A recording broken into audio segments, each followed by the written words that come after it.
Hey everyone, you're with Matthew, you're in the hub, and you're with Amy.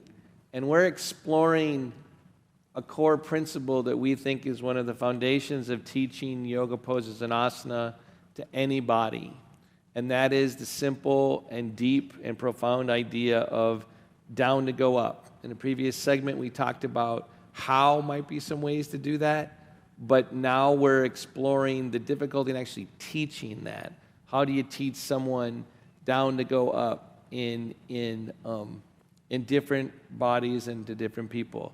So some of the places where it gets pretty difficult, Amy, you had a pretty good example.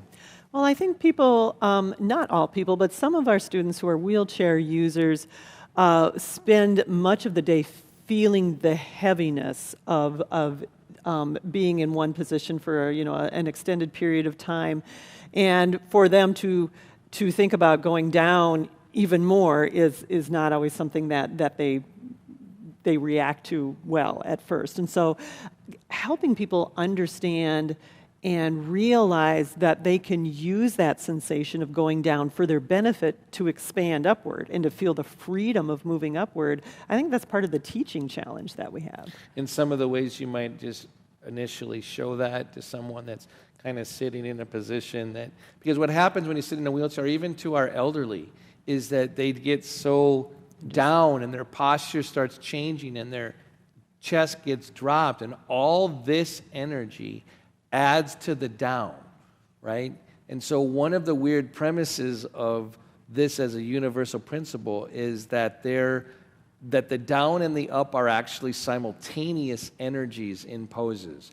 They're not actually, one doesn't create the other, they're both here. Mm-hmm. And someone that's like sitting and being sunk in like a squishy cushion or whatever it may be, and not being able to have as much muscular strength to like stand up, they're following and overbalanced or over towards the down, right? But there's some certain things you can just do right away. I think that one of the things I think about with that, especially with some of our elderly folks, is that they're almost constantly losing that sense of boundary of where their body is in space. Certainly folks who use wheelchairs, but also people who just spend the whole day sitting, like you said, people who tend to be slumped over. And there's not a definition of where they are, a differentiation between them and the chair and the back of the chair. And so I think just starting to help them find some sense of boundary, whether that be by putting a block between the knees or putting a block between the feet, maybe a strap around the legs with the block there, and helping them begin to feel the sensation of where their body is in space helps to bring them into that midline, and then it more naturally occurs. Yeah, without boundary, you can't really realize the midline. Right? You need to have more input than just the mid-straight line. Mm-hmm. And so just bring your knees out a little bit, like flail out, like there. And just by bringing the knees in, and then Amy was going, right?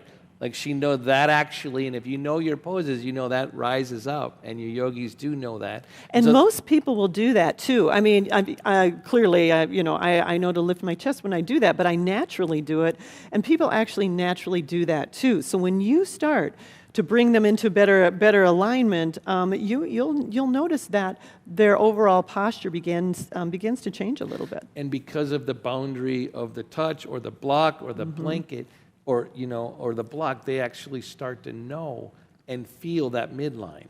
So boundary is going to be something that's going to be crucial to teaching midline, right?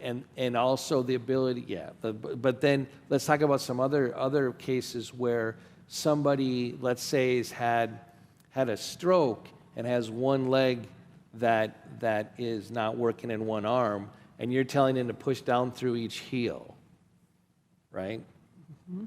And of course, you often, and especially also with spinal cord, the few people who have been injured, have a spinal cord injury, they'll say that I can't do that, or that's my bad foot, or however they've been told. But I teach them right through that leg. I teach them right through that limb. Again, I will often use a sense of boundary to help them feel like that part of their body is still part of their body, and help them recognize that they can still use that part of their body for their benefit. And the boundary actually creates the direction. So like, for example, at home, like lean back and go behind the balance point. This is another problem, right? Where then how do you teach down? What do you do without, like, so we might sit someone up, right, which gives you a hint. Using gravity and changes of gravity starts to move the energy in the body regardless. So even getting someone to sit up a little bit and the change from here to here and then instruct down towards their feet is the beginning. They might not be able to sit straight up, but already you might not think about it, but changing gravity and moving around the balance point is already starting the downward energy, which also starts to initiate the up. So then you also, in sitting, like when you get someone to try to differentiate different parts of their body.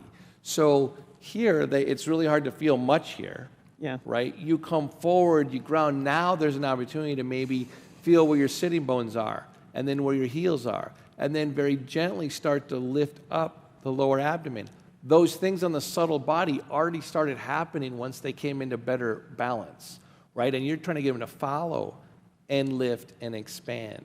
So there are all these, it's a subtle inward awareness where they start to see that movement is their friend for changes of gravity are going to help you. Like when you're sitting on the ground in the beginning of class and you want to balance your sitting bones, a lot of times it helps to lift up one sitting bone and then another, right? Think about what you're doing there. You're differentiating different sitting bones so your brain gets more input, and then that allows to the down. But one of the other things is that there are places where the up actually helps teach the down. So Amy's going to come back behind me and help my arms go up over my head. So like I'm hitting down, rising up. See, I go off balance. I have to lean against my chair. But if she pulls up on my wrists, I can start to practice hitting down with my shoulder blades and down through my sitting bones. So we're moving the pressure up. Do it again. The pressure up is showing me the up so I can realize the down.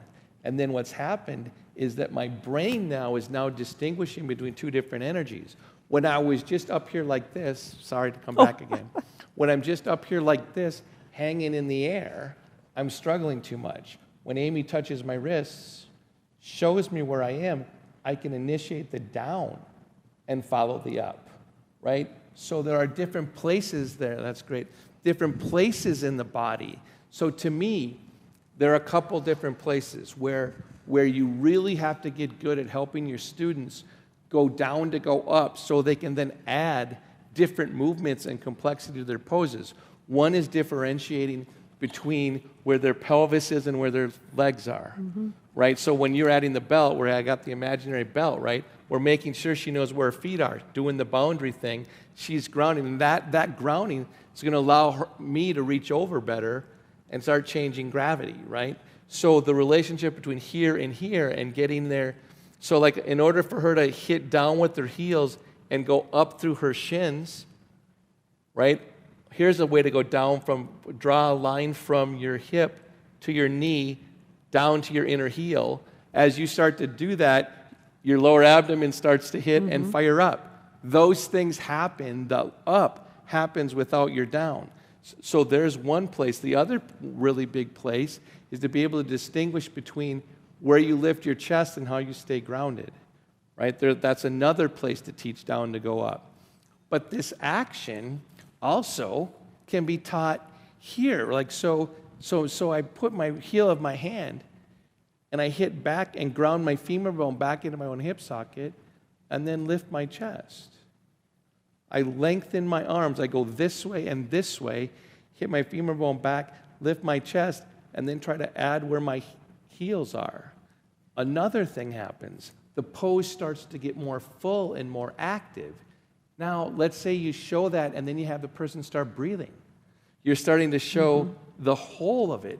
So there are different people with spinal cord injuries, people that are heavy, so we're suggesting, right, introduce alignment, changes in gravity, starting to give different ways for the up to get realized, the down then to get realized, the down to get realized, the up to get realized. And you know why all this works?